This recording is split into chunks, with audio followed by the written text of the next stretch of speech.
आज अरहम शाह अपने बाबा को तख्ता मश्क बनाने के लिए फुल प्रैक्टिस कर रहा है और उसका भाई उसका भरपूर साथ दे रहा है।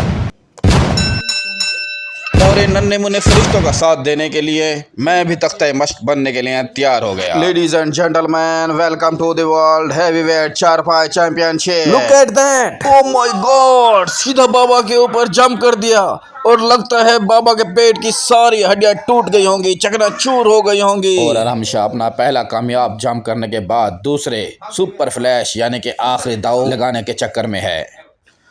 Oh no no no no, oh my god, oh my god, इस दफा बाबा का बचना मुश्किल ही नहीं बल्कि नामुमकिन है। सुपर फ्लैश के बाद नवीद लोधी की तबीयत खराब होते हुए सुपर फ्लैश के बाद हालत काफी खराब हो गई है, जबकि अरहम शाह बहुत खुश हो रहा है। लेकिन रुकिए, अरे अरे, ये दोनों बाप बेटा तो बहुत बड़े ड्रामेबाज हैं। अरहम शाह ने बाबा को दाद देते हुए, बाबा बहुत अच्छा किया आपने। तो मेरे जिगर्स, आपको आज का व्लॉग कैसा लगा? आज के व्लॉग में आपको बाप बेटा की मोहब्बत देखकर मेरे चैनल को सब्सक्राइब करने का दिल कर रहा होगा, तो फिर देर किस बात की, फ़ौरन से सब्सक्राइब कीजिए, लाइक कीजिए और कमेंट्स करके बताइए।